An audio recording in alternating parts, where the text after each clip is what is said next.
it's Mr. Guy, and welcome to an introduction to painting. When you look at a painting, it is important to remember they are made up of multiple layers of paint. Here you can see the layers that make up a painting.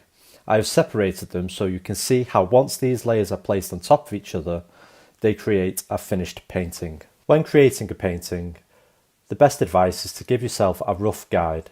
Sketch out your drawing using a reference. Once you've done that, you can apply a wash of paint. I use the lightest colour that exists in the painting. In this case, it's yellow. Then I will block the colours in a simplistic way. Once I've done this, I will then blend the colours whilst they are still wet, using a dry brush. I will then add texture and details to the painting, ensuring the details are correct, looking at my reference picture. Towards the end of the painting, I will add highlights. I will then refine areas of the painting, making the lines tighter and more precise, till I am satisfied with my outcome.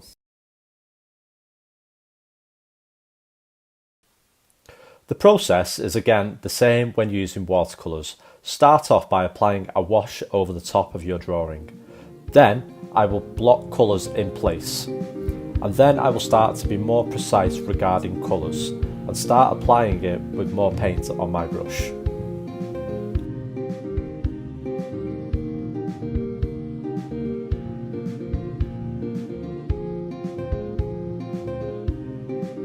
As I work through the painting, I will start to add more details, looking at my reference picture at all times.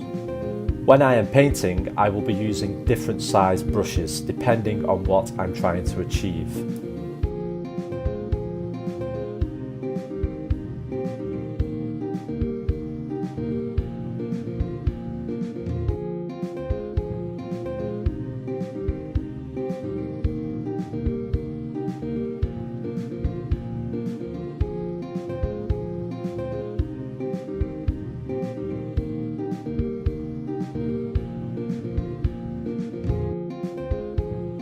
When using watercolours, I like to use a variety of different media, such as felt tips and colour pencils, as this allows me to create different textures within the piece of work.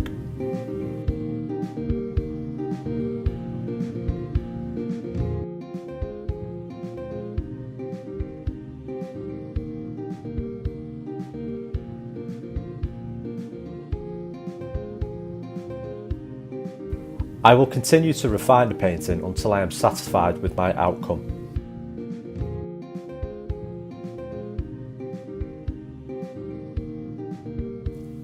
The next demonstration is using acrylic paint. Acrylic paint is a much thicker paint than watercolours. It allows for better colour mixing to be achieved, and it also dries pretty quickly. It's also easier to manipulate and change throughout your painting. The process of painting remains the same. Using a reference picture to sketch from, I then apply a wash of paint over the top again, the lightest colour that is in the painting. Once this is done, I start to block the colours in. It is important to make sure you mix with water before you use, as this makes the acrylic paint much easier to push around and manipulate. Once the colours are blocked in, I then start to paint areas of detail, creating different textures with my brush. I keep refining and redefining areas of the painting, fixing mistakes that I have made. I keep looking at my reference picture to make sure everything looks correct. If I have made a mistake, I will just paint over it and change it. It's much easier to correct mistakes with acrylic paint because it is thicker. It is also easier to manipulate and blend the colours together. This allows better details to be achieved.